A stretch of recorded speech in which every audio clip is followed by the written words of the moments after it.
Ha estado orando por eso. Amén. Que Dios traiga unidad a su pueblo.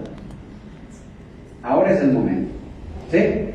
Señor, trae unidad a tu pueblo. Y cuando dice, vamos a hacer una actividad unida, no puedo ir. O peor, no quiero ir. No, entonces, hermano, no tiene sentido. Amén. Y sigan orando por la unidad. Yo le voy a poner algo en usted. Voy a ponerle algo, hermano, una carga en usted, que una carga que es fácil de llevar, que es ligera de llevar, que es que usted ore por la unidad de los ministros, hermano, de aquí de Riobamba y de Guayaquil. ¿Sí? Que ore, ponga en sus oraciones, Padre, quita el orgullo, la altivez, Señor, y dales la unidad de Cristo para que puedan vivir en unidad. Amén. Entonces, eso yo le pongo en usted, para que usted ore por la unidad de los siervos, de los ministros, hermano, y que podamos seguir unidos haciendo alguna actividad que favorezca a la iglesia.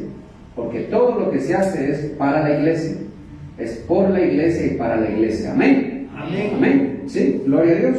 Ahora sí, vamos a Santiago, hermano, vamos a la carta de Santiago.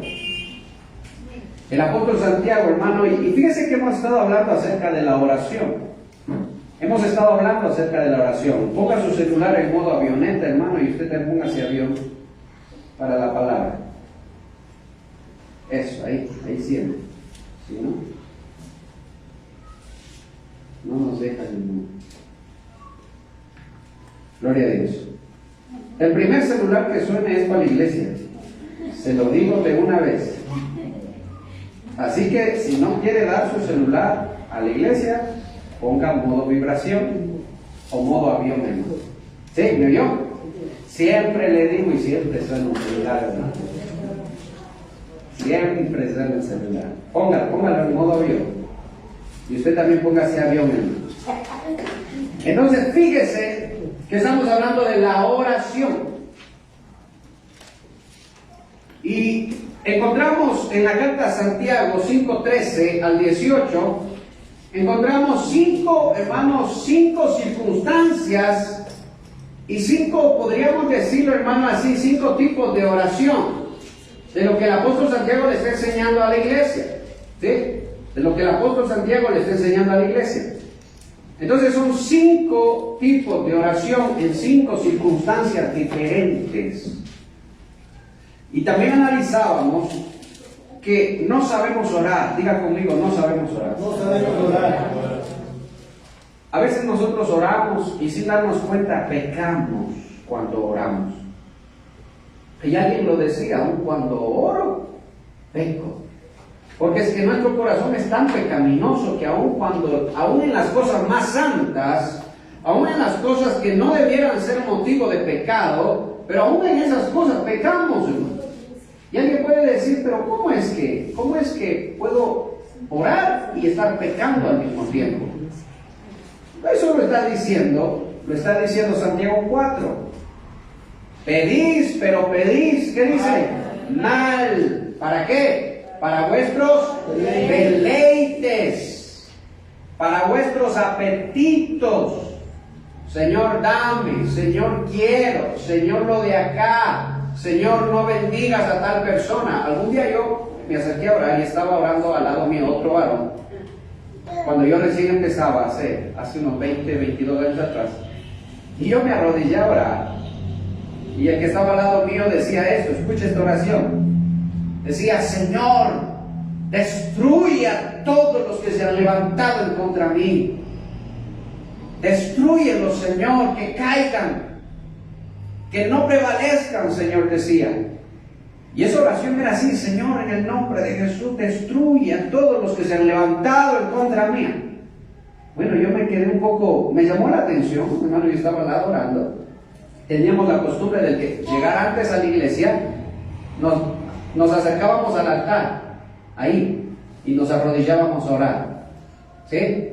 Y yo le invito a que usted también haga lo mismo. Cuando usted venga antes a la iglesia, puede acercarse al altar y puede arrodillarse. Aquí hay cojines, puede tomar un cojín y puede arrodillarse y puede orar en el altar. Hay algo especial en el altar, hermano. ¿Sí? Ana se acercó al altar a orar, a hacer un voto al Señor. Amén. Entonces, fíjese que este varón oraba de esa manera. ¿Qué le encuentra a usted de malo a esa oración? ¿Qué le encuentra? A ver, ¿quién me dice? ¿Qué le encuentra de malo a esa oración? Estaba lleno de venganza. Es una oración antibíblica. Porque ¿qué dijo Cristo? Orad por aquellos que os maldicen, bendecid a los que os maldicen, orad por aquellos que os ultrajan. Entonces esa oración era antibíblica. Por más coraje, por más que le hayan hecho lo que le hayan hecho, hermano, no puede orar así. Entonces se da cuenta que aún lo que debiera ser santo, nosotros lo volvemos pecaminoso por nuestro corazón engañoso, por nuestro corazón desobediente. Por eso es que nosotros debemos aprender a orar con la palabra. Diga conmigo, orar con la palabra. El que no conoce la palabra no sabe orar. Así de sencillo se lo digo. El que no lee la Biblia no sabe orar.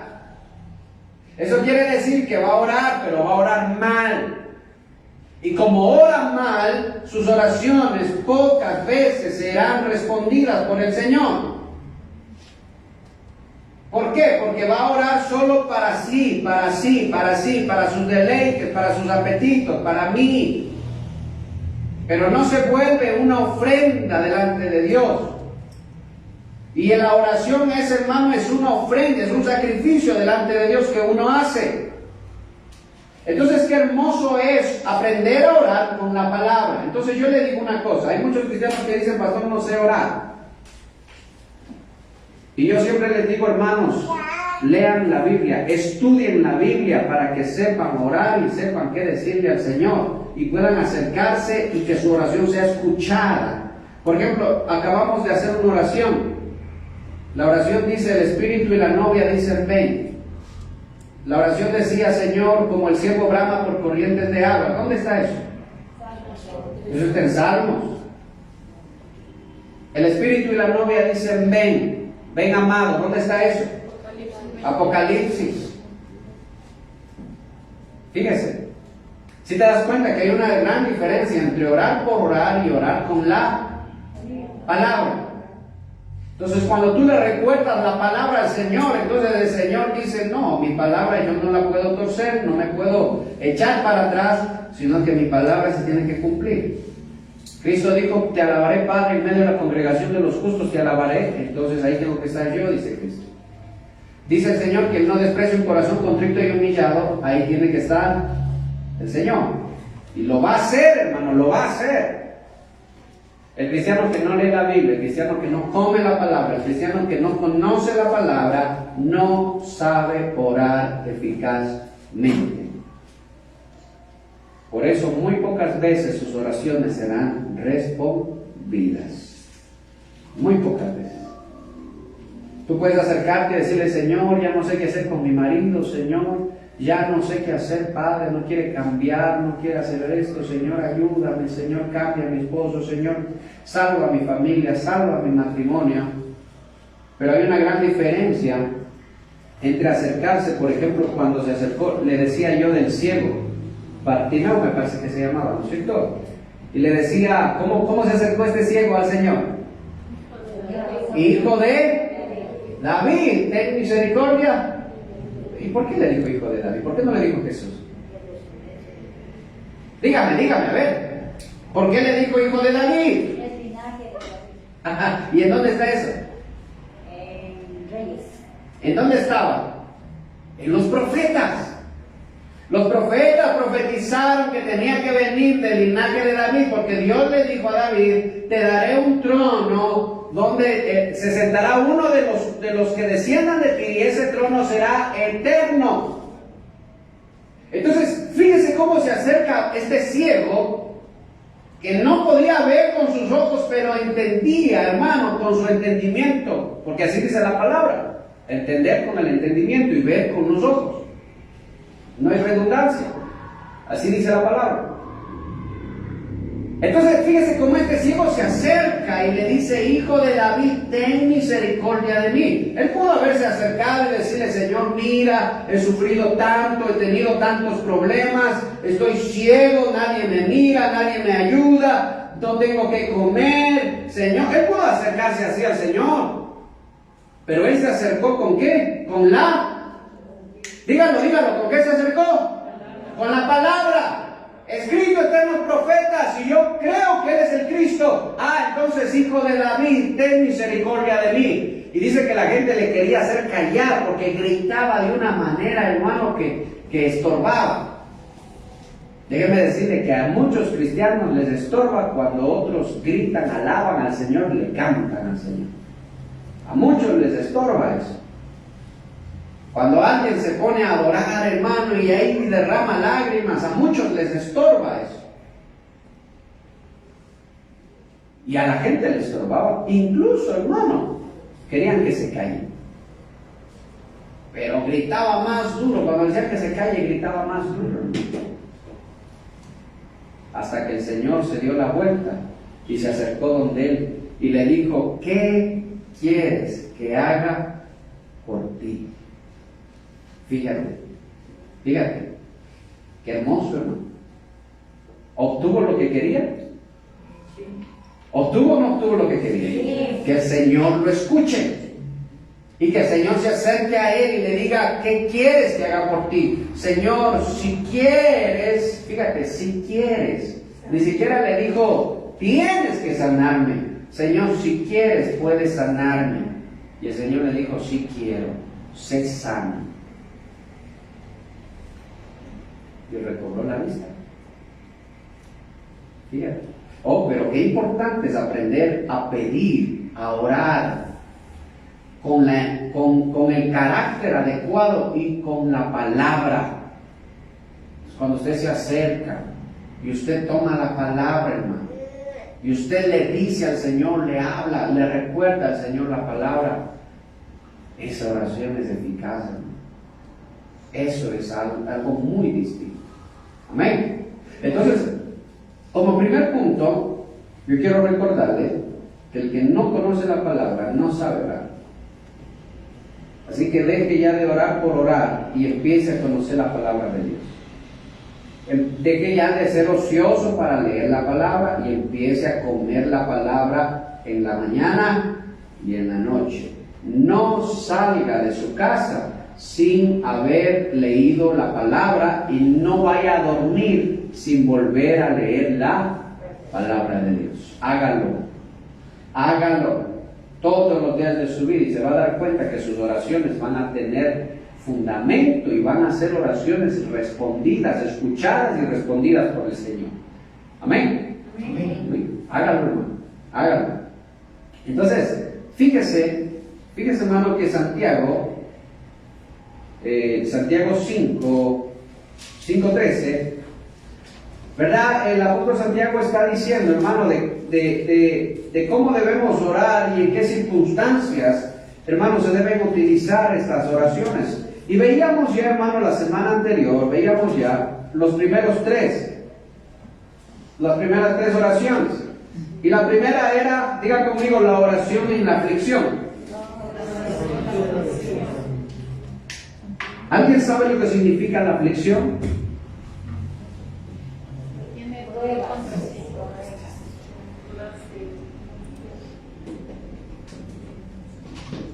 ¿Alguien sabe qué es aflicción? Dicen pruebas, problemas, ¿verdad? Fíjese que aflicción, hermano, si yo pudiera decirlo, hermano, es un problema por aquí, otro problema por acá, otro problema por allá. Te chocan el carro, te enfermas, se enferma un familiar, pasa algo, pasa lo de acá, pasa lo de allá, te botan del trabajo, hermano, y sucede cosa tras cosa. Diga conmigo, rodeado. Diga una vez más, rodeado de problemas. Eso es estar afligido. Esa es la aflicción. Eso es cuando uno, hermano, no encuentra salida casi a las cosas y uno, hermano, no quiere hacer otra cosa, a veces más que, hermano, ir a mí me ha pasado, quiero ir a dormir nada más, me quiero dormir un rato. Cuando uno ya no sabe, hermano, por dónde escapar, acá un problema, acá otro problema, acá otro problema, y la deuda por acá, y esto por acá, y esto por acá, y ya parece que se soluciona un problema y ¡pum! Hermano, aparece otro más. ¿A cuánto les ha pasado eso? ¿Ah? A todos nos ha pasado eso. Fíjese. Y yo quiero que usted entienda algo. Fíjese lo que dice 2 Corintios 4:8. Habla su Biblia ahí. Y mira lo que dice ahí, hermano. Alguien léalo en voz alta, por favor. Un poquito atrás está de Santiago. Que estamos atribulados en todo, mas no angustiados, en apuros, mas no desesperados. Siga, por favor. Perseguidos, mas no desamparados, derribados, pero no destruidos, llevando en el cuerpo siempre por todas partes la muerte de Jesús. Amén. Que también la vida de Jesús se manifieste en nuestros cuerpos. Amén. Fíjese cómo empieza diciendo el apóstol Pablo.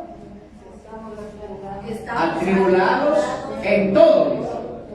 Pero dice, no angustiados. Diga conmigo, rodeados, pero con esperanza. Dígalo una vez más, rodeados, pero con esperanza. ¿Cuántos dicen amén? Denle un aplauso al Señor por eso, hermano. Denle un aplauso al Señor. Rodeados, pero con esperanza. Fíjate, cuando Pedro se hundió en el agua, ¿quién lo iba a salvar? No, aparte del Señor.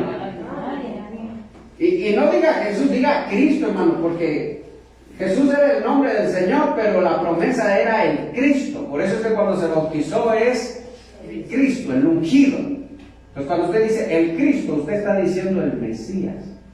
Usted está diciendo el Salvador del mundo. ¿Sí? Cuando usted dice Jesús, ¿qué significa Jesús?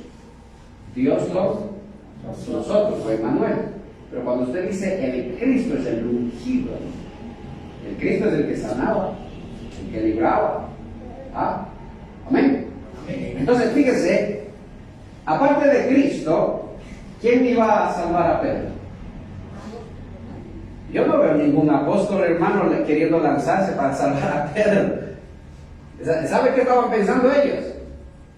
Bien hecho, por estar hecho el alzado ahí, hecho el que quiere sobresalir de todos. ¿Cuántos dijeron, Señor, yo quiero caminar sobre las aguas? El único. Solo él, ¿verdad? Y dicen que las aguas estaban turbulentas, hermano, y que fuera loco para lanzarse a salvar ahí. Por más buen nadador que sea, hermano, cuando las olas están crecidas, eso es cosa seria. Si no tiene un salvavidas, si no tiene una boya, algo, hermano, muy difícil que alguien se lance así de héroe a salvarlo. ¿Quién era el único que podía salvarlo? Cristo. Es Cristo, hermano, el que venía caminando sobre las aguas. Fíjese, el que venía caminando sobre las aguas fue el único que extendió su mano y lo sacó, dice, hermano, de las muchas aguas. Fíjese, entonces, ¿qué es lo que está diciendo el apóstol Pablo? Estamos rodeados, pero con esperanza. ¿Quién podía salvar a Daniel del foso de los leones? Si dice que lo echaron al foso de los leones, y esos leones, hermano, no habían ni desayunado, ni almorzado, ni merendado, hermano, durante por lo menos un mes, hermano, esos leones estaban, no le dejaban ni el apellido, hermano, a Daniel, hermano, ni el apellido le dejaban. Dice que cuando después lanzaron a los que querían matar a Daniel, dice, escúchenme, ni siquiera cayeron en tierra, dice, y ya los leones los habían desasido. O sea que era una cuestión, hermano, el hambre de esos leones. Una cosa bárbara. Venían cayendo y esos leones y los destrozaron, hermano. Pero ¿quién podía salvar a Daniel? Aparte del Señor, nadie. Entonces cuando él dice eso, él está diciendo, aunque estamos rodeados en esta tierra, pero tenemos una esperanza. Esa es mi esperanza. que aunque en esta tierra, hermanos, yo no tenga lo que quisiera, mi esperanza es que cuando yo vaya al reino de los cielos, yo allá tengo tesoro, hermano. Yo tengo un tesoro en el reino de los cielos. Tal vez usted aquí, hermano, no lo conozca ni en su barrio, hermano, pero usted es conocido en el reino de los cielos. ¿Dice amén? Amén. Y no solo eso, sino que usted es conocido, hermano, también en el reino de las tinieblas. Porque usted tiene que saber algo. A los siervos de Dios los conocen abajo y los conocen arriba. Saben quién es. ¿Quiénes son los siervos de Dios? ¿A dónde dirige el enemigo sus dardos? ¿A dónde dirige, hermano, el enemigo su poder? ¿A dónde lo dirige? A los que son peligrosos para el reino de las tinieblas. ¿Usted es peligroso para el reino de las tinieblas? No, dice. ¿Quién dijo no para reprenderlo? ¿Ahí? ¿No? Dígale al que está al lado suyo, dígale al que está al lado suyo, tú tienes que ser peligroso para el reino de las tinieblas. Usted tiene que ser peligroso para el reino de las tinieblas. Usted no puede ser inofensivo para el reino de las tinieblas, porque déjeme decir una cosa, el reino de las tinieblas es peligroso para usted. Por eso dijo Cristo, ¿qué comunión tiene la luz con las tinieblas? Ninguna. Y por eso el apóstol Santiago en el capítulo 4 dice, no os hagáis amigos del mundo. Pero el cristiano que vive como amigo del mundo es un cristiano inofensivo para el reino de las tinieblas. Algún siervo,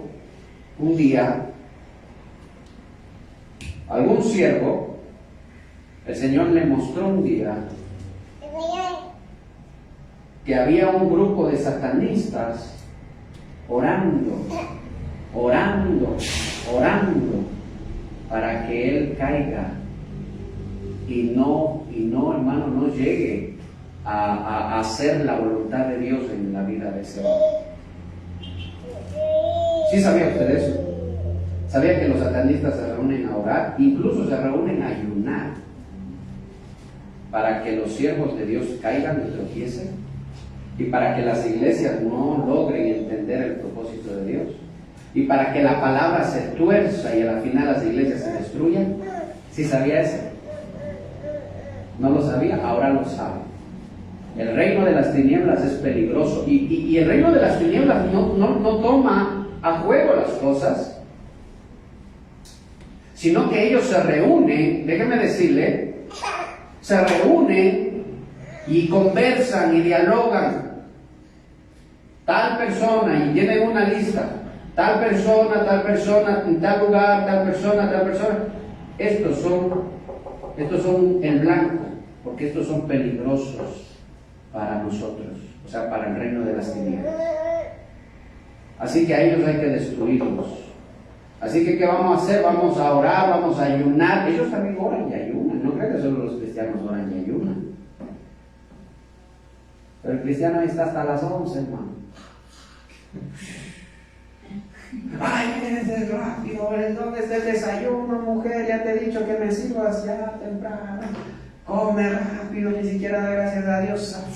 Sale volando, hermano, al trabajo.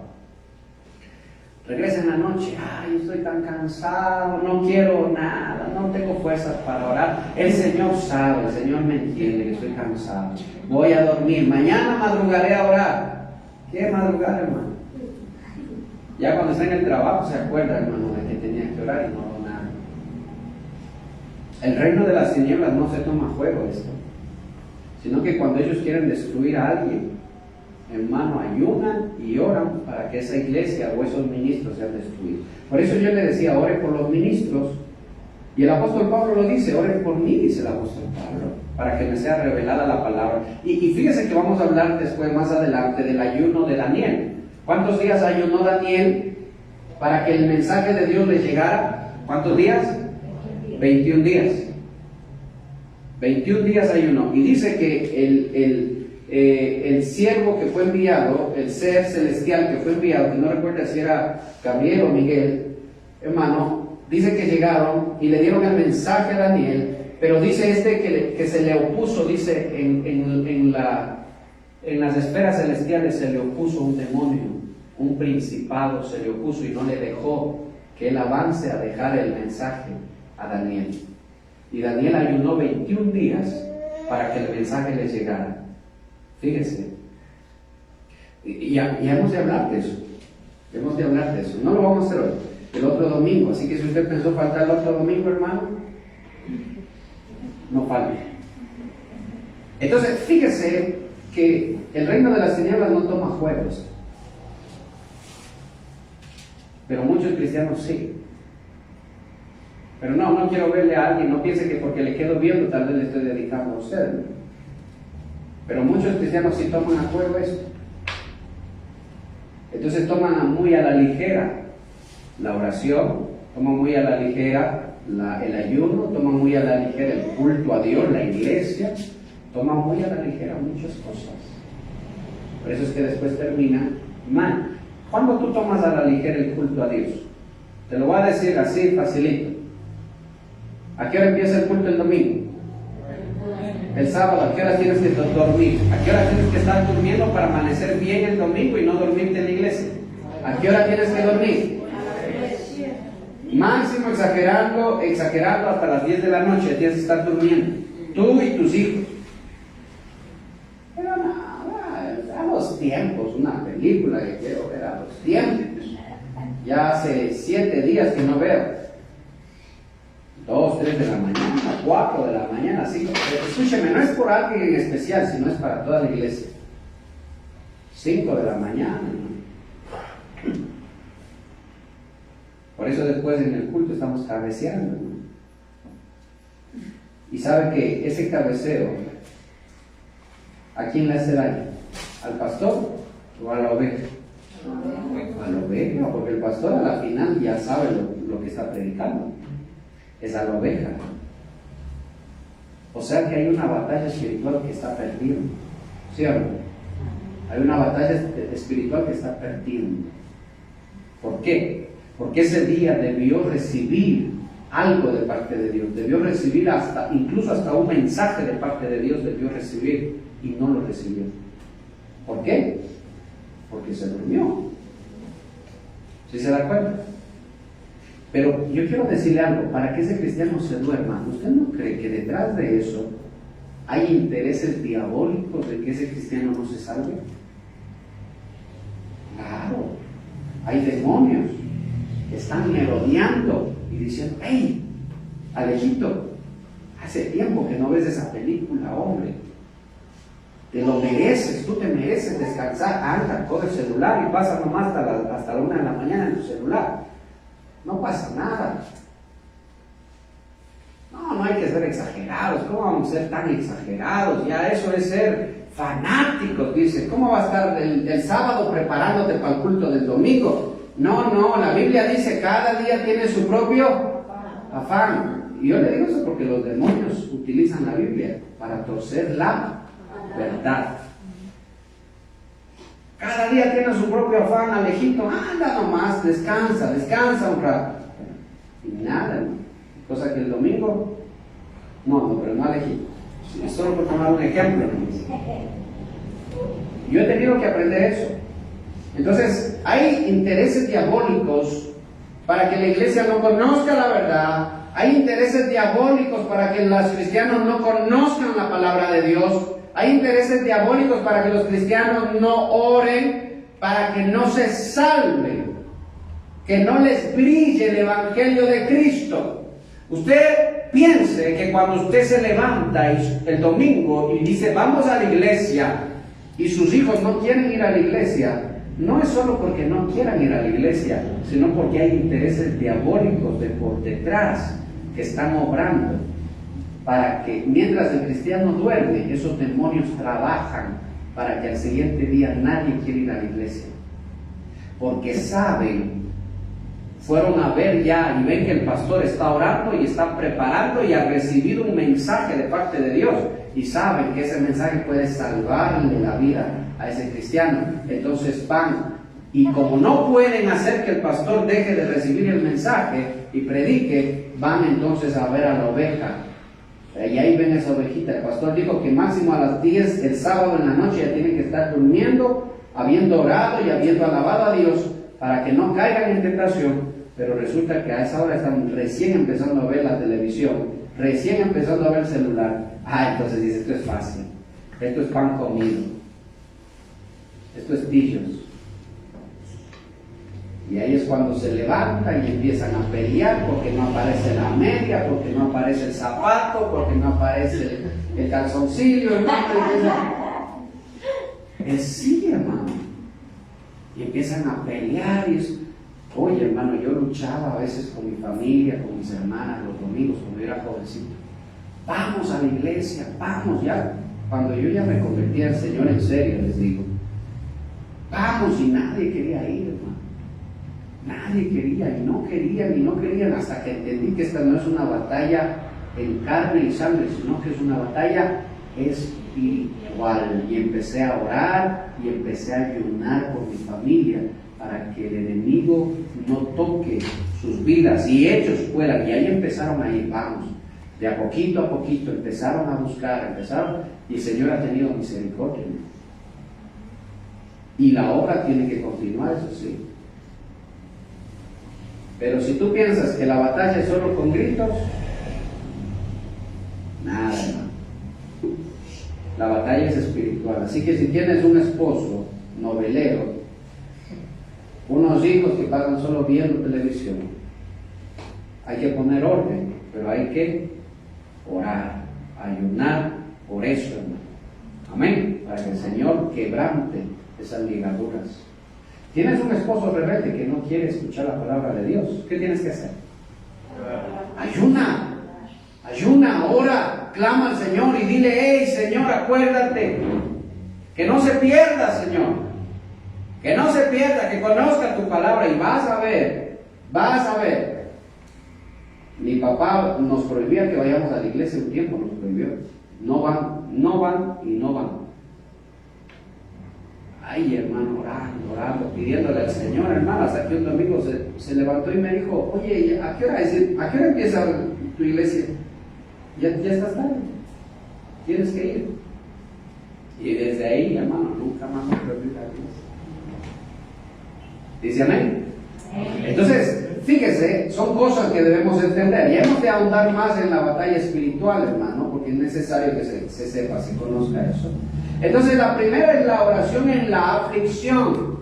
Y lo que dice el apóstol Pablo es hermoso, ¿no es cierto? Estamos rodeados, pero tenemos una esperanza que el mundo no conoce. Si yo pudiera decirlo así, el mundo no conoce esa esperanza y es Cristo. Fíjese lo que pasa en Hechos 16:25 con Pablo y Silas.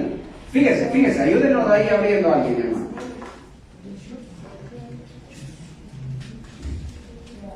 Hechos 16:25. Gloria a Dios. Hasta el 33, por favor, alguien léalo. Pero a medianoche, orando, Pablo y Silas cantaban himnos a Dios y los presos los oían. Entonces sobrevino de repente un gran terremoto, de tal manera que los cimientos de la cárcel se sacudían. Y al instante se abrieron todas las puertas y las cadenas de todos se soltaron. Despertando el carcelero y viendo abiertas las puertas de la cárcel, sacó la espada y se iba a matar, pensando que los presos se habían huido. Mas Pablo clamó a gran voz diciendo: no te hagas ningún mal, pues todos estamos aquí. Él entonces, pidiendo luz, se precipitó adentro y temblando se postró a los pies de Pablo y de Silas. Y sacándoles les dijo: señores, ¿qué debo hacer para ser salvo? Ellos le dijeron: cree en el Señor Jesucristo y serás salvo tú y toda tu casa.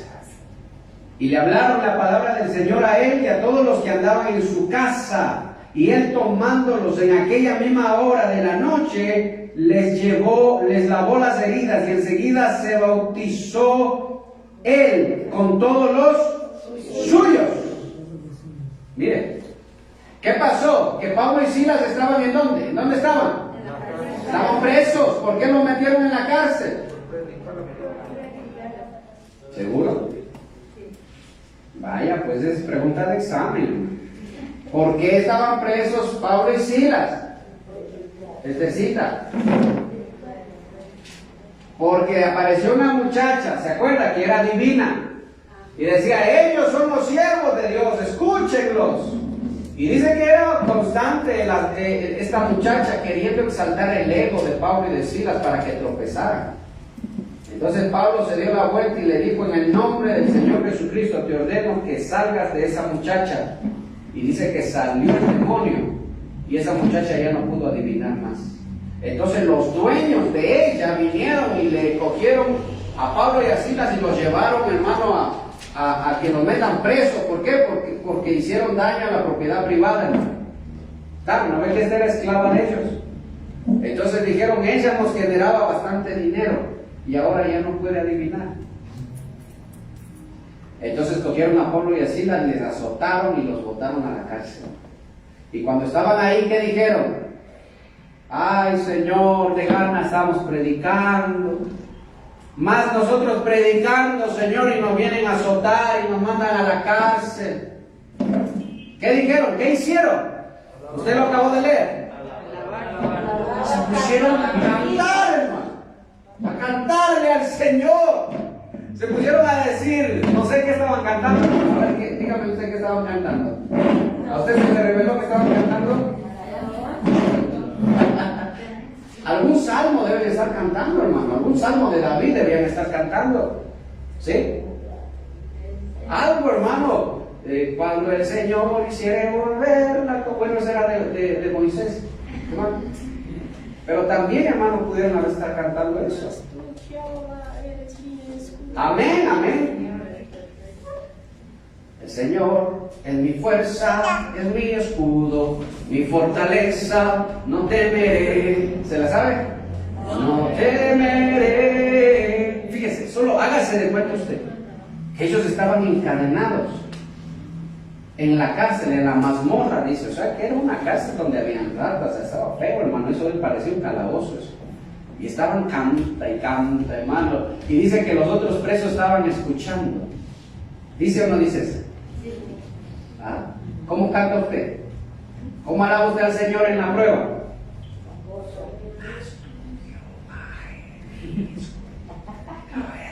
Para que no escuchen, hermano, porque canto feo. Yo, cuando las hermanas del coro, hermanas, canten más duro. Y alaben al Señor. Cante, hermano, con alegría, con gozo. Que le escuchen sus vecinos, que le escuchen los de al lado, que sepan que usted es cristiano, que sepan, hermano. No solo escuchan sus vecinos, ¿quién más escucha? Los demonios que asedian su casa escuchan que usted alaba al Señor, hermano. Y esos demonios tienen que salir corriendo de ahí. Tienen que huir. ¿Por qué? Porque si hay algo que no soportan los demonios, es la alabanza genuina a Dios. Alguna vez entró una jovencita que estaba endemoniada, literalmente endemoniada. Y no hubo necesidad de que alguien le pusiera manos y echara fuera el demonio. Ella parecía normal. Pero cuando empezó la alabanza, esa muchacha empezó a ahogarse, se asfixiaba. Y me falta aire, les decía, me falta aire, no puedo respirar. Abran la puerta entonces, para que se sentó junto a la puerta y no podía, hermano. Y se le empezó a hinchar el cuerpo, las venas se le empezaron a brotar. Y se fue, hermano, estaba con la mamá. La mamá le decía, hija, pero espera. No, y se salió de la iglesia, hermano. Ahora tuvimos 14, 15 años la chica. Y se fue a sentar en la esquina. Y escúchenme, se sentó en la esquina y ya le pasó. Estaba bien. Y ya está. Pero no podía estar en el momento en el que empezaba la alabanza, no podía estar ahí. Fíjese. Entonces, hay algo, hermano, que no soportan los enemigos, y es la alabanza genuina, la que exalta el nombre de Dios, que es guiada por su palabra. Entonces Pablo y Silas estaban cantando, y aquí usted puede ver, hermano, el ejemplo de lo que está diciendo el Señor. Que si alguno está en aflicción, dice Santiago, ¿qué tiene que hacer? Orar. Y esa oración, ya le dije que esa palabra orar significa adorar.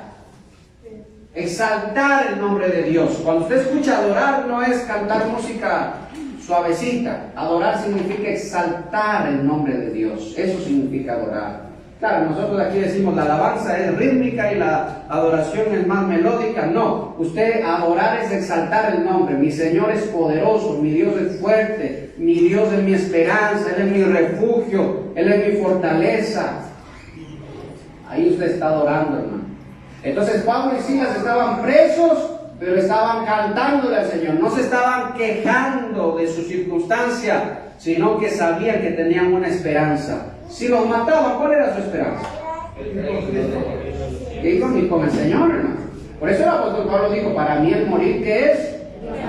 Ganancia. Y el vivir es Cristo. Solo dos opciones. O sea que muera, me voy con Cristo, y mejor, porque ahorita que estoy bien con el Señor, mejor me voy con Él antes de fallar. Y si me quedo en esa tierra, ¿qué dice? Voy a vivir con Cristo. Amén. Ese debe ser su anhelo, hermano. Entonces, fíjese, rodeado, pero con esperanza.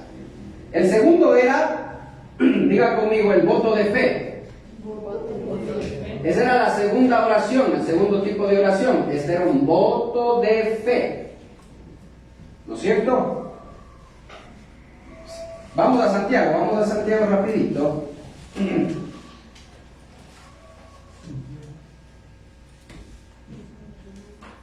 Fíjese lo que dice, desde el 13, si alguno entre vosotros está afligido, haga oración.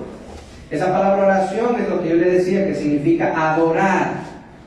¿Está alguno alegre? Cante alabanzas. ¿Está alguno enfermo entre vosotros? Que llame a los ancianos de la iglesia y oren por él los ancianos, ungiéndole con aceite en el nombre del Señor. Punto. Si alguno está enfermo, ¿quién está enfermo? ¿Alguien está enfermo aquí? ¿Alguien está enfermo? Nadie está enfermo, gloria a Dios. Si nadie está enfermo. Pero si alguno está enfermo, pero está hablando de una enfermedad, escúcheme, cuando dice si alguno está enfermo, no es que le duele el dedo, hermano. Es una enfermedad grave. ¿Sí? Si alguno está enfermo, está diciendo si alguno está postrado en cama, si no puede levantarse ya. Si alguien, hermano, por ejemplo, le dio COVID y está ahí en cama, hermano, ¿qué tiene que hacer? No. Llame a los ancianos para que los ancianos vengan. Cojan aceite en sus manos y oren por el enfermo. Punto. Pero después hay algo interesante que dice ahí, en el 15. ¿Y qué dice? Y la oración de fe sanará al... A ver, pero escúchenme, mírenme acá. ¿Cuál es la oración de fe? ¿La de los ancianos o la del enfermo? ¿Cuál va? Del enfermo. Le pregunto nuevamente, llamen a los ancianos y que los ancianos oren. Punto. Que ungan con aceite. Punto. Y después dice, y la oración de fe sanará al enfermo. Los ancianos. Levante la mano el que piensa que es la oración de los ancianos. Levante su mano. Eso, levante para que se despierte, hermano. Ya. Ahora levante la mano el que piensa que es la oración del enfermo. Bueno, está bien. Hay algunos que alzaron las dos veces la mano para no fallar. Si le pega a una, le pega a la otra. Es la oración del enfermo, no de los ancianos. Porque los ancianos van a orar con fe. Y los ancianos van a decir, Señor, y fíjese que cuando dice, y la oración, y llamen a los ancianos y oren, esa palabra, oración, significa pedir, suplicar. Entonces vienen los ancianos y dicen, Señor, en el nombre de Cristo Jesús, yo te suplico, te ruego, que tú sanes a tu sierva conforme a tu voluntad, Padre, obra en su vida. No permita, Señor, que se vaya de esta tierra sin haber conocido tu palabra, sin haber predicado tu palabra, sin haber enseñado a sus hijos, a los hijos de sus hijos. Señor, acuérdate que y fíjese, y puede utilizar un salmo ahí que dice el salmista David, Señor, cuando estaba enfermo, Señor, acuérdate que los muertos no te alaban, Señor, los vivos son los que te alaban. Eso decía el salmista David. Bueno, esa es la oración de los ancianos, le ungen con aceite en el nombre del Señor Jesucristo. Pero dice, la oración de fe sanará al enfermo. Y esa palabra oración significa voto. Es un voto de fe que el enfermo hace. Ya le expliqué eso el domingo. Que el enfermo hace cuando está entre la espada y la pared. Señor, si tú me sanas, ¿qué? Cocino todos los días, dice. ¿Sabe qué? ¿De qué se debe basar el voto? Escúcheme, porque esto no le expliqué la semana anterior. Ahorita le estoy explicando algunas cosas que se me quedaron en mano la semana anterior. Cuando está diciendo ese voto, ¿sabe qué consiste en los votos? El voto consiste en entregarle al Señor, diga conmigo, entregarle a Dios un área de mi alma que es muy difícil de entregar. Algo que yo no puedo dejar, que no puedo dejar. Eso es lo que yo le voy a decir al Señor, Señor, esto es mi voto. Por ejemplo, por ponerle un ejemplo, un enfermo, un joven, por ejemplo, que es a los videojuegos, es vicioso a los videojuegos, y no puede dejar ese vicio, y pum, el Señor, hermano, permite que caiga en enfermedad, y este joven hace un voto al Señor y dice, Señor, si tú me sanas, yo dejo eso que tanto amo, que tanto quiero, lo dejo, Señor, de lado. Ese es mi voto a ti, Señor. Y el Señor lo sana, lo levanta, y después Él cumple su voto.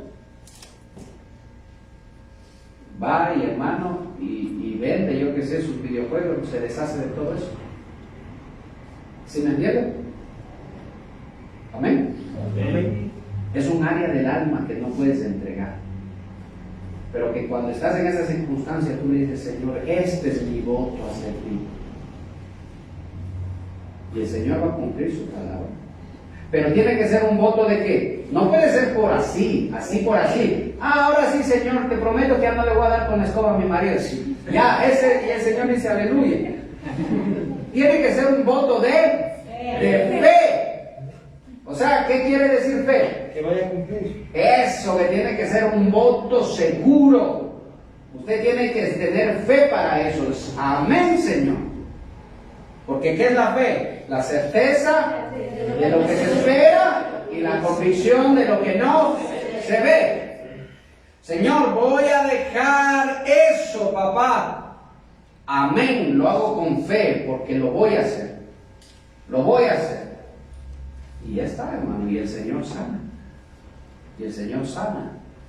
El Señor lo hace. En mi vida, personalmente, yo le he hecho 3 votos al Señor.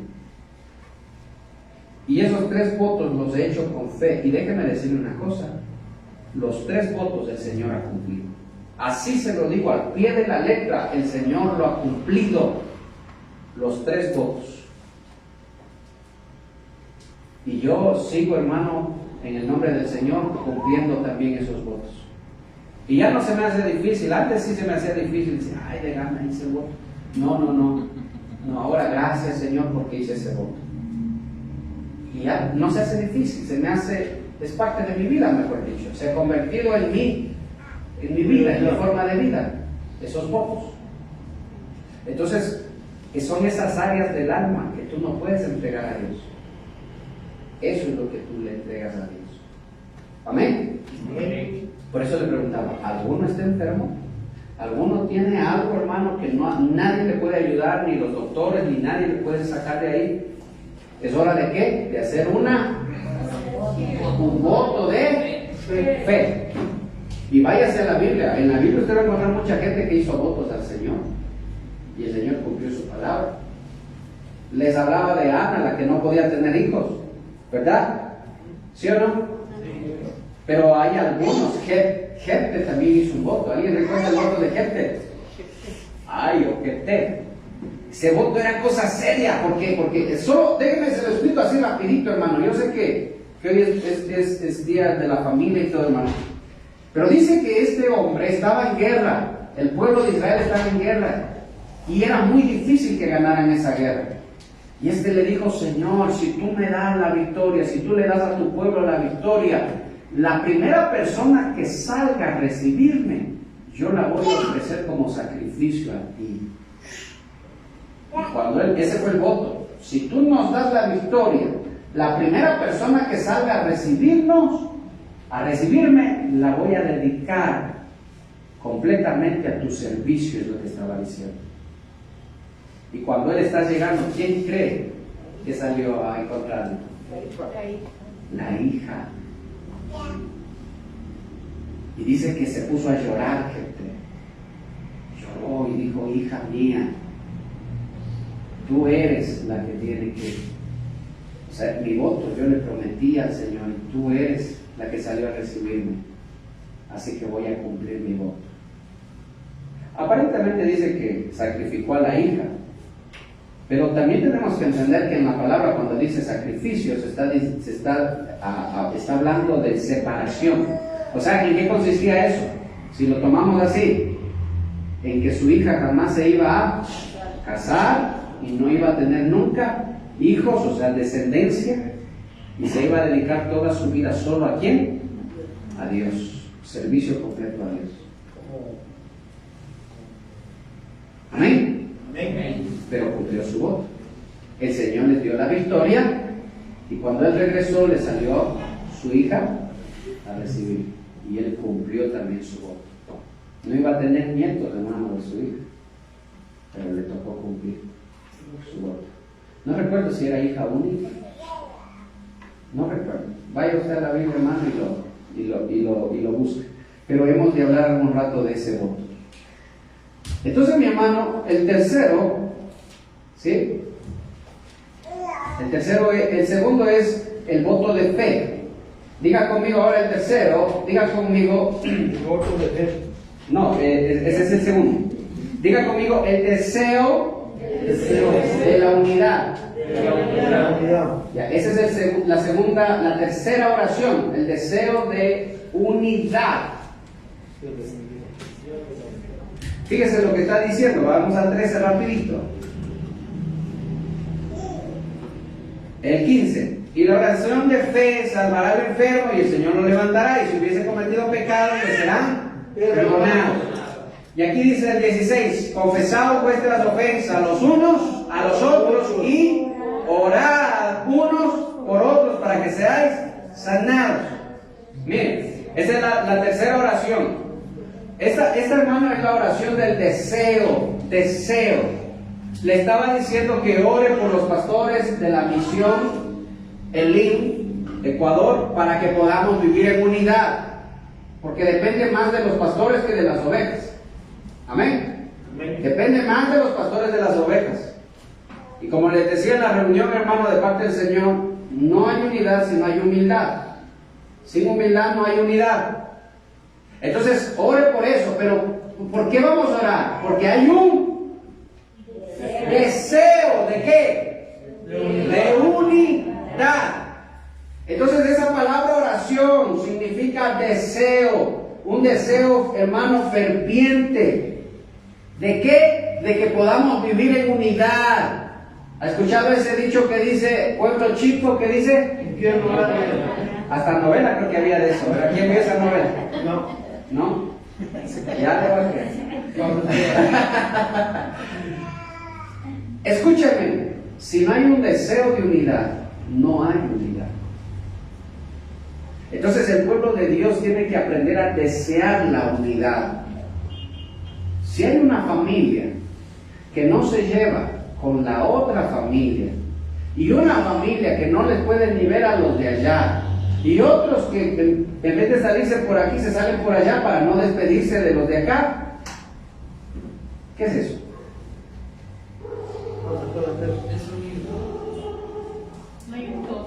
Es un pueblo chico, infierno grande, hermano.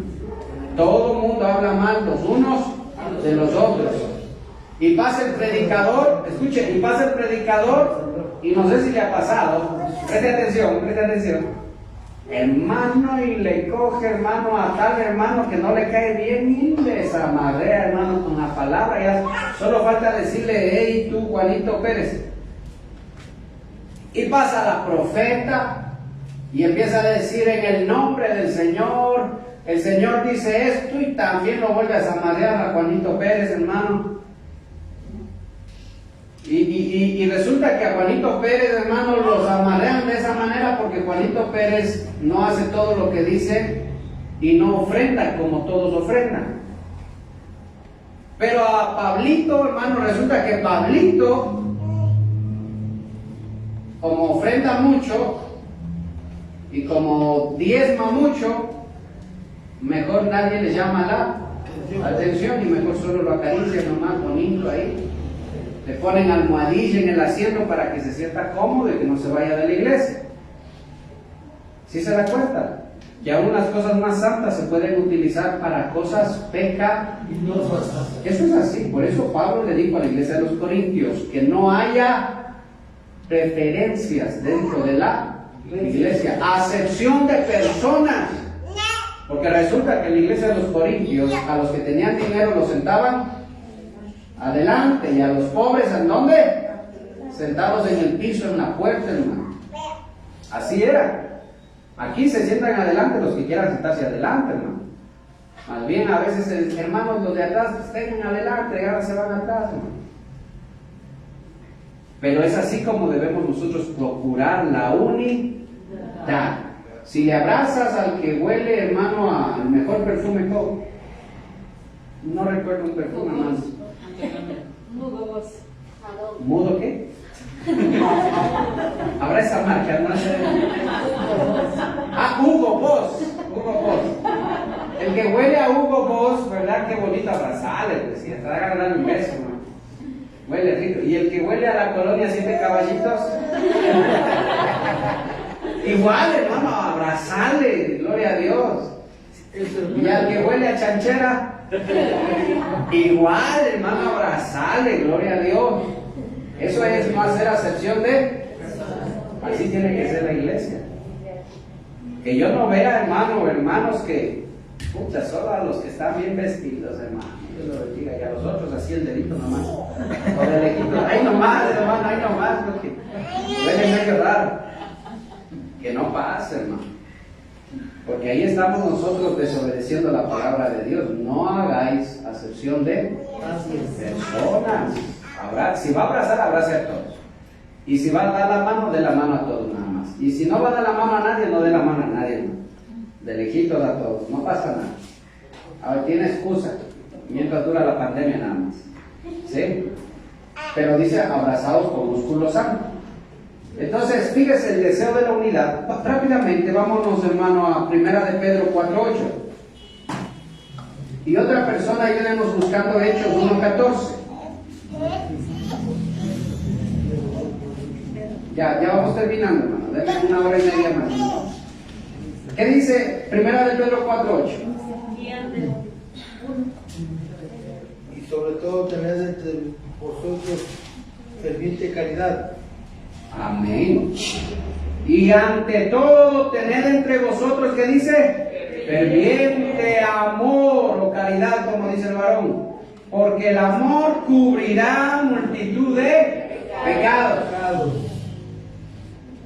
Si una iglesia no se ama, esa iglesia está condenada a destruirse. Si una iglesia no se llevan los hermanos, esa iglesia está condenada a caer en el juicio de Dios. Porque Dios castiga.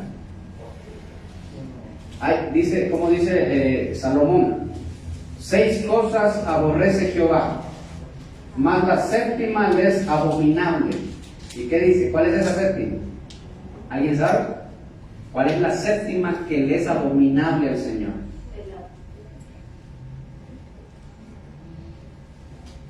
¿Quién se gana un pollo de la esquina del Alex? Yo ofrezco eso porque sé que no van a contestar.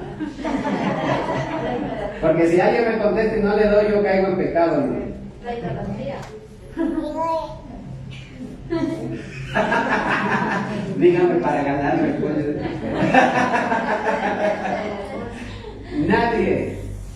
3. Recién pregunta cuál es la pregunta. 3, 2. Nadie se ganó ese pollo. Diga conmigo. El que pone enemistad. Dígalo, el que pone enemistad entre hermanos. Esa es la séptima que le es abominable al Señor. El que anda aquí, oye, tal hermano te dice así de vos, que tienes piojos. Y el otro va, y oye, y no sabes que el otro también dice que tienes pulgas. Y así pasa, hermano, metiendo enemistad el uno con el otro. Y va a una casa a chismear del uno y después a la casa a chismear del otro. Mete enemistad. No es hipocresía. También, claro, sí, pero esa es la obra del diablo, ¿verdad? Amén, ahí está Satanás. Y ese que anda metiendo enemistad al uno con el otro, ¿qué viene a ser? ¿Trigo o cizaña? Cizaña. Viene a ser cizaña, porque dice, ¿no? Que el que es tropiezo para los demás. Así que si hay alguna persona que le dicen el extra o el comercio, arrepiéntase, hermano. Si hay alguien que le digan que es el extra o el comercio, porque si esa persona sabe de todo y anda haciendo enterar a todos, gracias a Dios aquí todavía no ha pasado. Pero en algún momento puede pasar. Y déjeme decirle que cuando se empieza a compartir más y a convivir más, ahí es cuando pasa. ¿Sí? Porque hay más comunión. Y la más comunión se va evidenciando lo que hay en el corazón. Cuando venimos a la iglesia y salimos nomás, a veces sin saludar a nadie, no pasa nada. Pero cuando hay más comunión, entonces ahí va, más confianza. Por eso el apóstol Pablo prohibió que las mujeres vayan de casa en casa. Voy a visitar a la hermanita, voy a visitar, pero ¿para qué? No solo para conversar, desahogarme un rato. Y así iban mujeres, dice, de casa en casa, pero era solo chismeando. Y también hay hombres que son más chismosos, también van así de casa en casa chismeando. Por eso los que deben ir de casa en casa visitando a las ovejas, ¿quiénes son?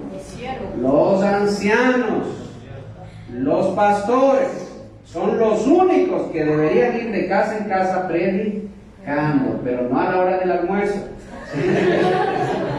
Si no, hermano, a la hora de la merienda. ¿Amén o no amén? Amén. Oye, hermano, es muy lindo cuando se comparten los hermanos, matan un chancho porque ha venido el pastor, hermano. y se conversa de la palabra, es muy bonito, hermano. Y a veces toca decir, hermano, traigo más porque me estoy engordando mucho. Sí pasa. Pero gloria a Dios, ni un vaso de agua se quedará sin recompensa, dice la palabra.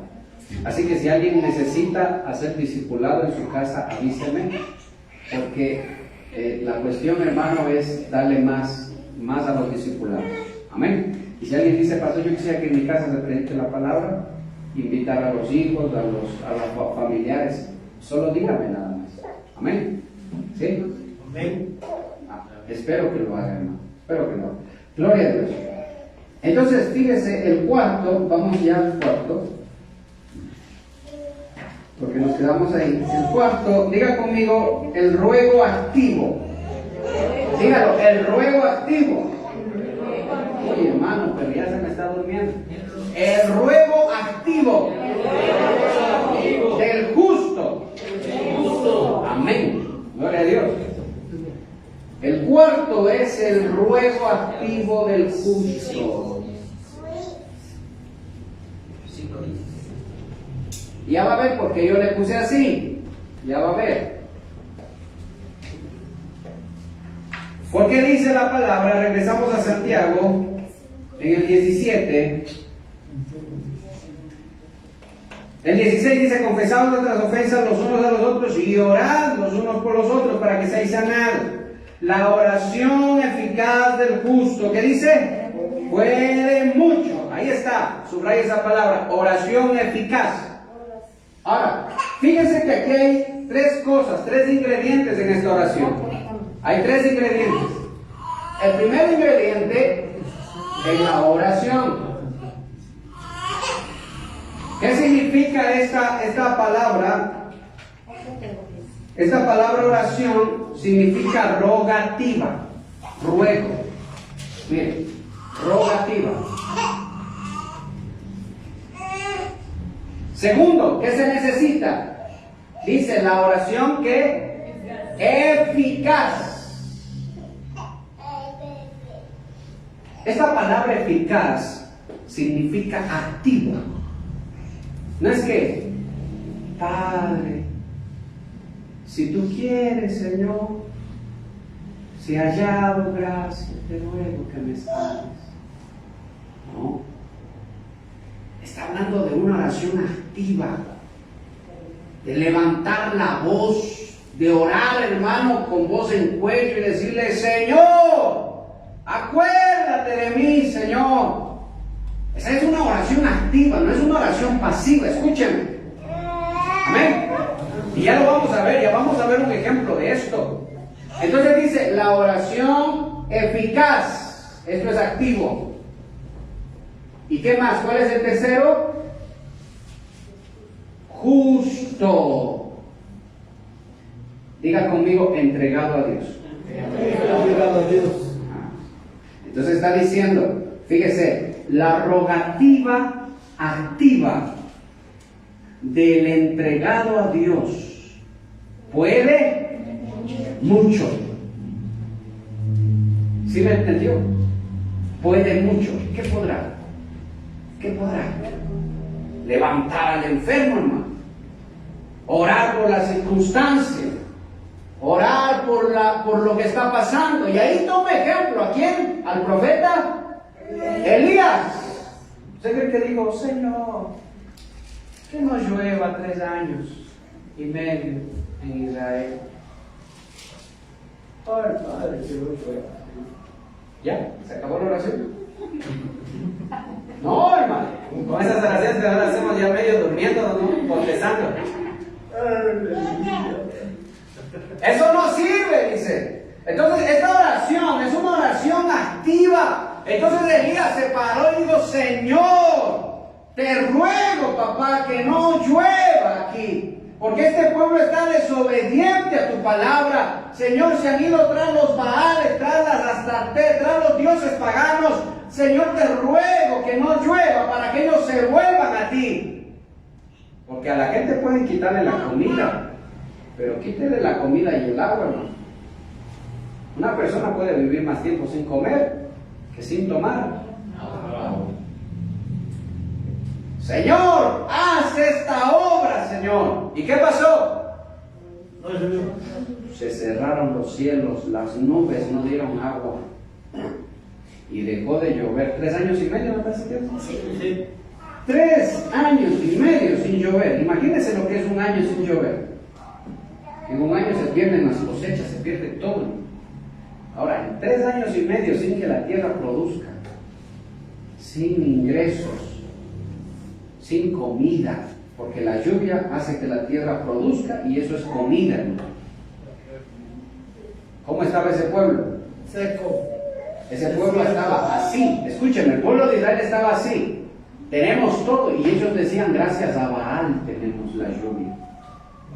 Y le iban a dar ofrendas a Baal porque decían que Baal era el Dios de la lluvia.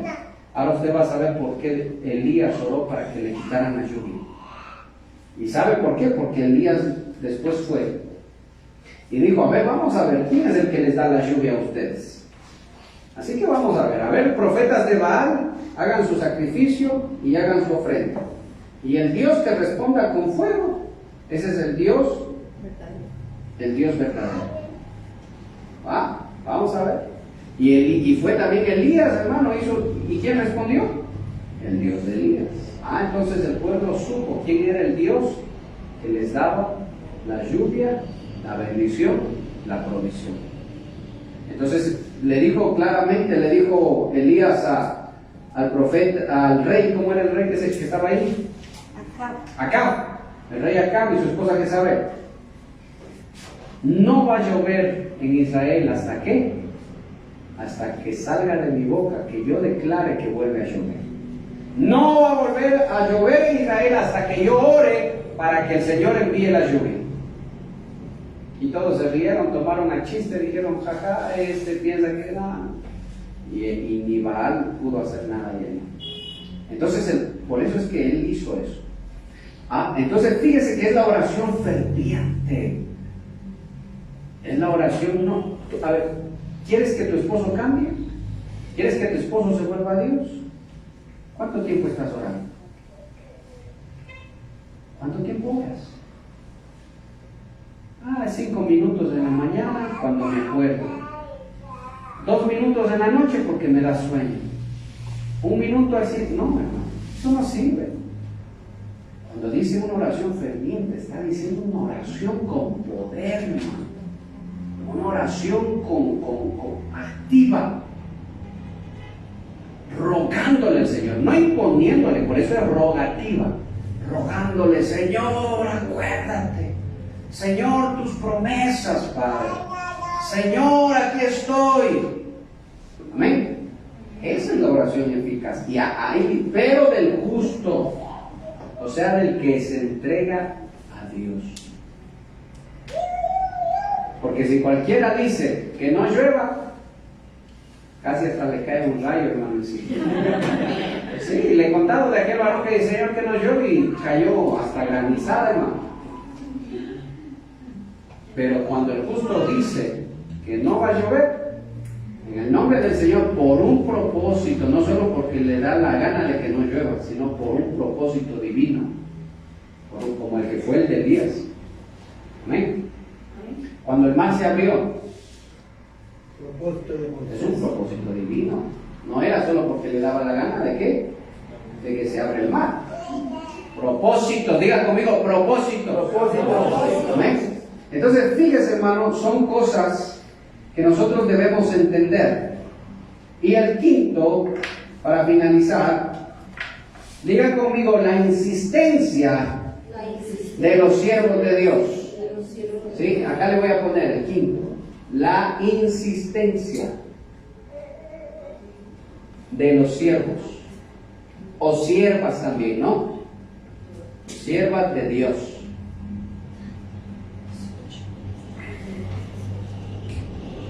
¿Cuánto tiempo venimos orando? ¿Cuánto tiempo venimos suplicando? Hechos 12:5. Ahora su Biblia ahí rápidamente. Hechos 12:5. Hechos 12:5. Y alguien lea, por favor. Amén. Así que Pedro estaba custodiado en la cárcel, pero la iglesia hacía sin cesar oración a Dios por él. Amén. Fíjese que esta dice, ¿verdad? Esta es la oración, hermano, de la insistencia. O sea, es una oración insistente. Ahí, constantemente. Y acuérdense lo que dijo Jesús. Les contó Jesús de la parábola. Escúcheme, si se acuerda de la parábola de la mujer que recibió visitantes y no tenía que darles de comer. Y fue a pedir que le vendieran pan. Que le dieran pan, ¿sí o no?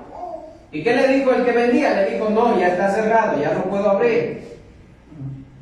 Pero dice que la mujer le insistía, por favor, necesito pan. Por favor, necesito. Y le seguía golpeando, hermano. Vecino, abra. Necesito. Imagínense, solo póngase a pensar. Por favor,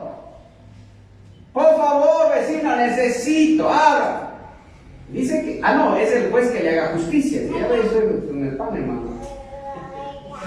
Es el juez que le haga justicia. ¿Sí ve que no me corrige, hermano?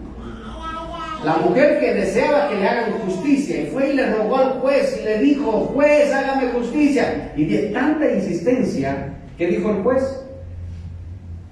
Le voy a atender y le voy a lo que ella me está pidiendo, porque si no, no me va a dejar en paz. Y Jesús dice, de la misma manera, vosotros seréis, ¿qué dice? Insistentes con Dios. Señor, acuérdate, mi esposo, lunes, martes, Señor, mi esposo, miércoles, Señor, mi esposo, jueves, Señor, mi esposo, viernes, Señor, mi esposo, mis hijos, Señor, cambia ese corazón rebelde. Mi hija no quiere conocerte, mi hijo no quiere saber nada de ti. Señor, están haciendo las cosas mal. Señor, hermano, de domingo a domingo. Esa es la oración insistente. Entonces dice que Elías oró fervientemente. Y esa palabra oró fervientemente significa con insistencia. Ya no solo con fervor, ya no solo una oración activa, sino que ahora era activa e insistente. Por eso yo le decía, ¿cuánto tiempo llevas orando por algo que tú deseas que el Señor haga en tu familia, en tu vida? Que parece que el esposo no cambia, hasta se ha hecho más borracho. Estoy orando y más borracho se ha hecho. Estoy orando y se hace más grosero. Estoy orando, sí, porque el reino de las tinieblas se levanta. ¿Por qué? Porque no quiere que se salve. El reino de las tinieblas se levanta porque ve que tú estás orando, estás pidiendo, estás clamando. Entonces no quiere que tu esposo, que tus hijos se salven. Entonces empieza a poner tropiezo, empieza a poner una mala actitud en ellos. Pero tú sigues orando, sigues rogando, empiezas a ayunar por ellos también. Una vez a la semana, una vez al mes, tú empiezas a ayunar. Si puedes ayunar, hermano, mire, Daniel hizo un ayuno de 21 días solo para recibir el mensaje de parte de Dios. Esa es la oración insistente. Ahora, dice la palabra que el apóstol Pablo estaba preso. ¿Y qué hacía el pueblo? Oraba. ¿Hasta cuándo era la oración de ellos? Hasta que salga. O sea que aquí hay algo más. Aquí hay algo más, escuchen. Y esta oración dice en el diccionario bíblico que es una oración insistente y que no da pie para atrás. No. O sea que no le dice, Señor, si es posible, si tú quieres, Señor, sácale a Pablo de la cárcel. No. Sino que le decían, Señor, ten misericordia, saca al apóstol Pedro. En Hechos, ¿no? Amén. Sácalo de la cárcel al apóstol Pedro, Señor. Lo necesitamos acá porque es un siervo tuyo. Sácalo, Señor, de la cárcel. Y mire, estaban orando y orando todos los días. ¿Hasta cuándo? Hasta que sea liberado. ¿Y fue liberado? Sí, fue liberado. Y no fue liberado solo ándate a la casa, sino de una manera sobrenatural. Fíjese lo que pasó en Pablo y Silas. Una manera sobrenatural, a tal punto que el carcelero se convirtió al Señor y fueron bautizados él y toda su familia. Entonces, mira, tú puedes estar rogando toda tu vida y diciéndole, Señor, el lunes, el martes ya te desanimes. No, parece que no va a cambiar. No, ya mejor ni modo. Yo solita voy a la iglesia ya. Nadie quiere ir. No, sigue rogando. ¿Sabes qué va a pasar? El Señor va a escuchar un día la oración y va a decir, lo voy a hacer. Y ahí es cuando empieza a quebrar el corazón del uno, y empieza a quebrar el corazón del otro, y empieza a quebrar la patita del uno, y empieza a quebrar la patita del otro, y ahí sí empiezan a buscar a Dios, empiezan a volverse a Dios. Así es como Dios obra. Entonces, esta es una oración que no echa para atrás, sino que es insistente. No es una oración egoísta. No es que yo le insisto tanto que el Señor me dé un carro, no. Es insistente, Señor, cambia a mi familia, cambia a mis hijos, cambia a mi esposo, Señor, cámbialo. Trata su corazón duro. O Señor, cámbiame a mí, cambia mi forma de ser. ¿Qué va a pasar? Que el Señor va a responder. Fíjese. Entonces, yo no sé cómo nosotros hemos orado hasta el día de hoy, cómo cada uno de ustedes ha orado, pero tenemos que aprender, hermano, de lo que está diciendo el apóstol Santiago. ¿Cómo fue la oración de Abraham con Dios? ¿Cómo fue? ¿No fue insistente la oración? Señor, si hubieran, ¿cuántos dijo? 40 justos. Pero Abraham sabía que no había 40. Volvió, Señor, perdóneme que sea tan molestoso. Si hubieran 30 justos. Bueno, Señor, perdóname una vez más. Si hubieran 20 justos. Y fíjate, y estaba así, el Señor lo escuchaba, hermano, el Señor lo estaba escuchando. Porque la oración eficaz del justo puede mucho. Puede hacer que el Señor obre en la vida de cada uno. Amén. Póngase sobre sus pies y cierre sus ojitos. Venga, mi hermana del piano, por favor. Cierren sus ojitos ahí. Yo no sé, hermano, por qué usted está clamándole a Dios, por qué usted le está orando, por qué le está pidiendo al Señor. Si son peticiones egoístas, déjenlas de lado ya, porque las peticiones egoístas del Señor no las responden. Si son peticiones, hermano, vanas, para levantar nuestro ego, nuestro orgullo, déjenlas ya de lado. Y empiece a presentar delante de Dios un ruego, una súplica. Pero un ruego y una súplica por nuestra casa, por nuestra familia, por el esposo, por la esposa. Amén. Cierre sus ojitos. Padre, te damos gracias, Señor, una vez más. Gracias, papá. Gracias, Señor, porque podemos estar aquí, Padre. Podemos venir delante de tu presencia. Podemos, Señor, rogarte a ti, porque sabemos que tú eres nuestro Padre. De tal manera nos amaste, Señor, que enviaste a tu Hijo por nosotros, a morir por nuestra culpa, por nuestra causa. De tal manera tú nos amaste, Señor. Y dice tu palabra que tú no fallaste, Señor, a tu cita de muerte. No fallarás tampoco a tu cita, Señor, de gloria con tu amada iglesia. Y es ahora, Señor, donde estamos aquí, donde estamos rogando, donde estamos clamando, donde estamos pidiendo, Señor. No por cosas egoístas, no por cosas vanas, Señor. Y si lo hemos hecho, perdónanos. Perdónanos si hemos rogado por vanidades. Pero ahora queremos, Señor, y entendemos, Padre, cómo debemos acercarnos delante de ti. Y exaltando tu nombre, glorificando tu bendito nombre. Porque no hay nadie que se compare a ti. Porque no hay nadie que tenga la fuerza que tú tienes. No hay nada en este mundo, Señor, que tenga la sabiduría que está en ti, papá. Tú no te equivocas, Señor. Tú no te equivocas, Padre. Y las circunstancias que muchas veces pasamos, no las pasamos sencillamente por pasarlas, sino que en todo hay un propósito. Dígale, Señor, que yo pueda adorarte en medio de ese propósito. Que yo pueda bendecir tu nombre en medio de esa circunstancia. Que yo pueda elevar a ti, Señor, un cántico de alabanza.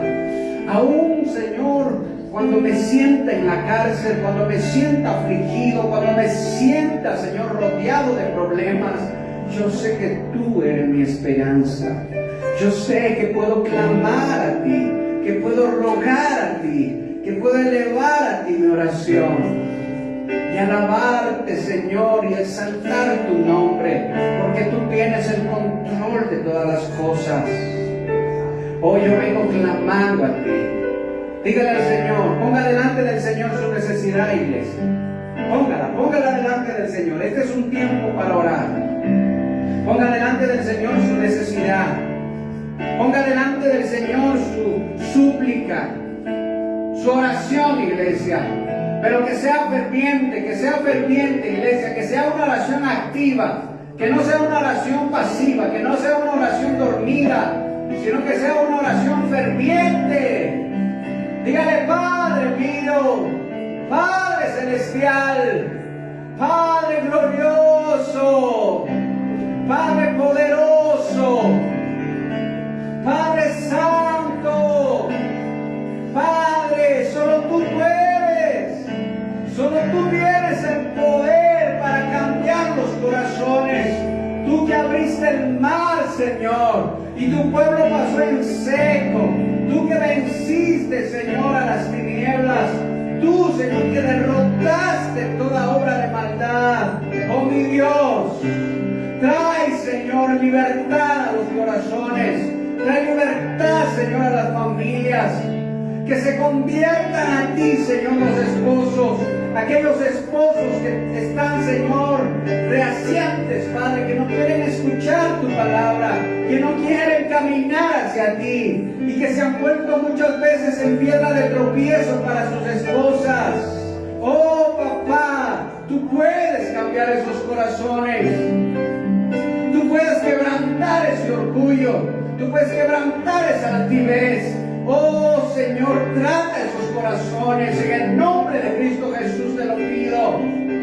Tú puedes, Señor, cambiar el corazón rebelde de los jóvenes. Tú puedes hacer que ellos, padres, se vuelvan a ti. Que puedan escuchar a sus padres, el consejo de sus padres. Que se vuelvan a ti. Quita esa rebeldía de sus corazones. Quita esa rebeldía de ellos, Padre. En ti confío, dígale. Eleve su voz, iglesia, eleve su voz. Eleve su voz. Eleve su voz, iglesia. Este es el momento. Eleve su voz. Oh, papá, tú eres mi esperanza, aunque esté rodeado, Señor. Tú eres mi esperanza, papá. Pongo delante de ti mis necesidades.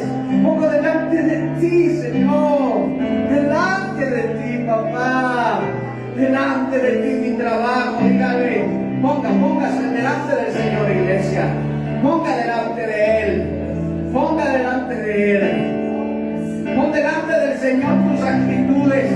Aquellas cosas que no puedes dejar, que no puedes cambiar. Y dígale, Señor, este es mi voto hacia ti, Señor.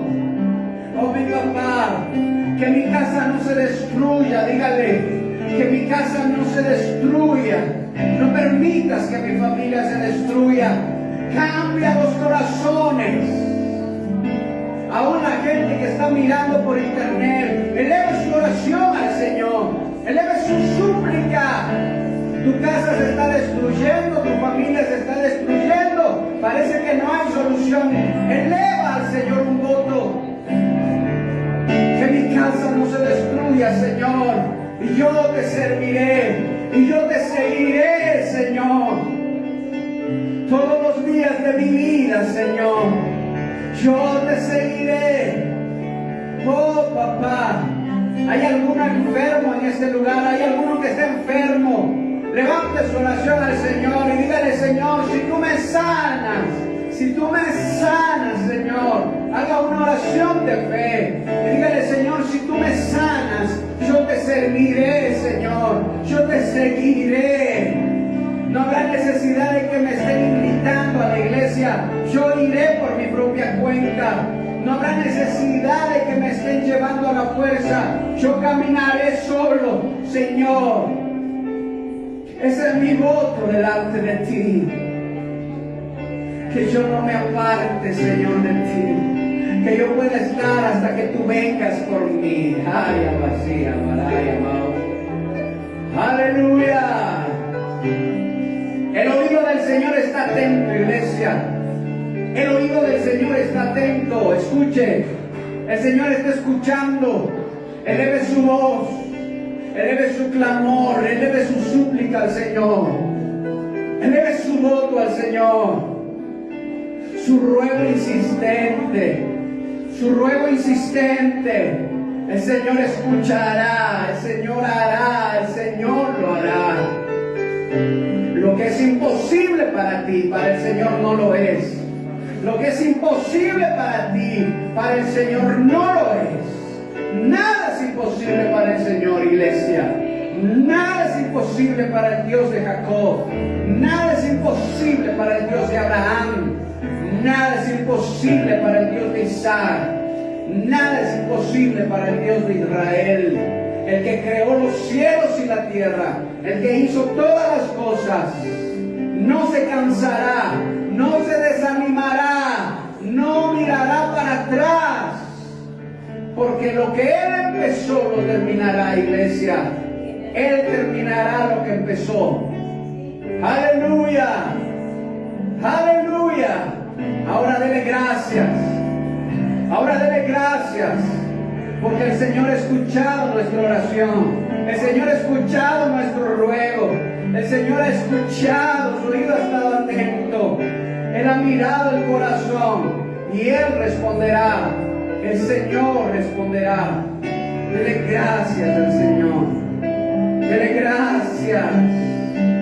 Dele gracias a Él. Gracias, Padre, dígale. Gracias, papá. Gracias. Lo creo, dígale, lo creo, Señor. Yo creo, papá.